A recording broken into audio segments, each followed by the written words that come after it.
Assembly के चुनाव हो रहे हैं। तमिलनाडु, बंगाल, असम में चुनाव हो रहे हैं और यहां से पहले मेरे वहां दौरे लगे। असम में आप जानते हो बीजेपी ने क्या किया, वही काम वो तमिलनाडु में कर रहे हैं। चुनाव के समय मैंने लोगों से पूछा, क्या लगता है आपको?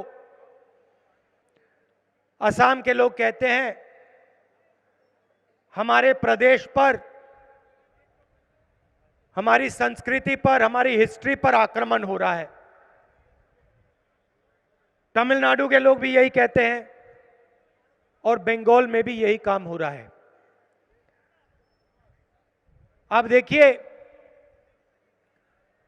जहां भी बीजेपी जाती है, आरएसएस जाती है, नरेंद्र मोदी जी जाते हैं, अमित शाह जी जाते हैं, वहां पे नफरत फैलनी शुरू हो जाती है। सही बात है। जहां भी जाते हैं भाईचारे की बात, जोड़ने की बात कभी नहीं करेंगे। एक हिंदुस्तानी को दूसरे हिंदुस्तानी से लड़ाने का काम ये करते हैं। इनका ये डीएनए है, इनको और कुछ मालूम ही नहीं है।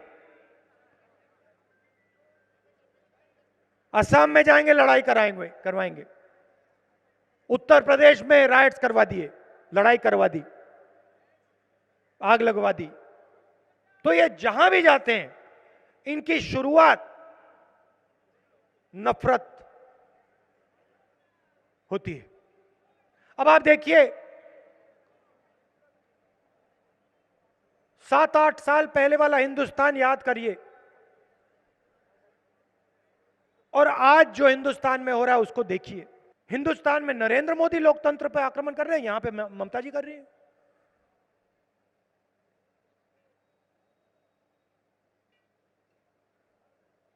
चीफ मिनिस्टर है, चुनाव का समय है, क्या वो स्टेज से आपको बोल सकते हैं हां मैंने आपको रोजगार दिया? कह सकती हैं? क्यों नहीं बोलती? स्टेज में आके आपसे ये क्यों नहीं बोलती कि देखिए मैंने आपको, इतने युवाओं को मैंने रोजगार दिया, इतने स्कूल कॉलेज मैंने खोले, इतनी यूनिवर्सिटीज मैंने बंगाल को दी? क्यों नहीं बोल सकती? क्योंकि बंगाल का हर युवा जानता है और समझता है कि बंगाल में उसको रोजगार नहीं मिल सकता, बाकी प्रदेश में जाना पड़ेगा। आजकल तो वहां भी नहीं मिलेगा।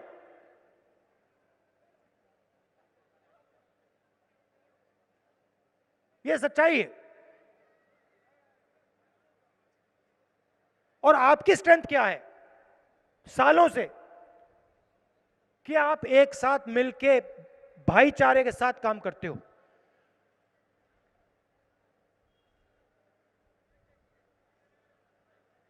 एक दूसरे के साथ मिलकर काम करते हो प्यार से।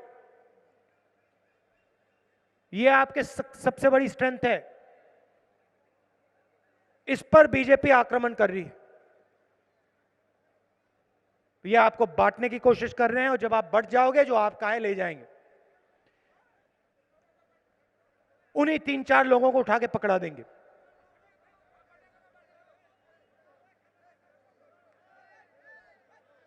एक बात याद रखिए,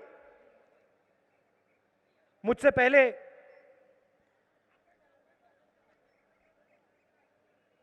बोला, हमने, कांग्रेस पार्टी ने आरएसएस और बीजेपी के साथ कभी भी समझौता नहीं किया है, कभी भी अलायंस नहीं किया है। और यह याद रखिए, नरेंद्र मोदी जी अपने भाषणों में कांग्रेस मुक्त भारत कहते हैं। आपने कभी सुना है कि नरेंद्र मोदी ने कहा टीएमसी मुक्त भारत? कभी सुना है? नहीं। क्योंकि नरेंद्र मोदी जानते हैं कि कांग्रेस ही उनके खिलाफ लड़ सकती है। और कांग्रेस सिर्फ एक संगठन नहीं है। आप यह मत सोचिए कि कांग्रेस एक संगठन है, तृणमूल एक संगठन है। कांग्रेस एक संगठन है, मगर कांग्रेस एक विचारधारा भी है। आरएसएस और बीजेपी एक संगठन है, मगर वो एक विचारधारा भी है। हमारी विचारधारा की लड़ाई है, और ये सालों पुरानी लड़ाई है, ये नई लड़ाई नहीं है। और उनकी विचारधारा ने हमारे सबसे बड़े नेता की हत्या की है। महात्मा गांधी की हत्या उनकी विचारधारा ने की है। और हम कभी भी उनके साथ समझौता नहीं कर सकते हैं, कभी नहीं कर सकते। मगर याद रखिए, तृणमूल ने बीजेपी के साथ अलायंस किया था। याद रखिए, यह फर्क है हम में और उनमें।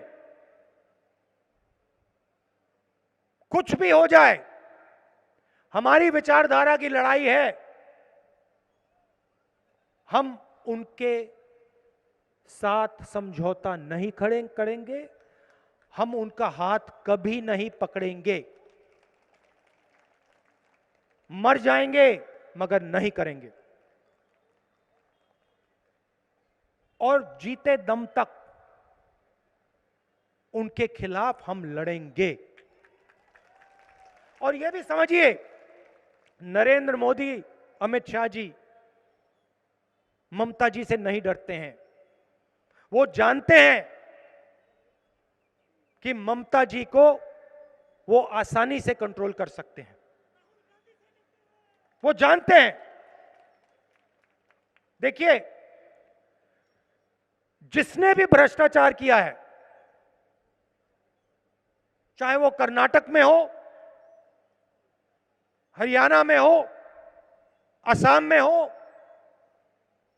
हिंदुस्तान के किसी भी प्रदेश में हो, कोई भी हो, जिसने भ्रष्टाचार किया है उसका रिमोट कंट्रोल बीजेपी के हाथ में है। सीधी बात है।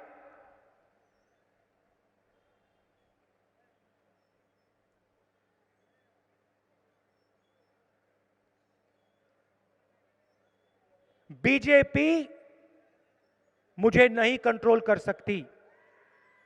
मैं बीजेपी के खिलाफ खड़ा हो सकता हूं, और इसका कारण है, भाइयों और बहनों, मैंने अपनी पूरी जिंदगी में 1 रुपया नहीं चोरी किया है। यह कारण है कि राहुल गांधी नरेंद्र मोदी के सामने खड़ा होकर बिना डरे बात कर सकता है।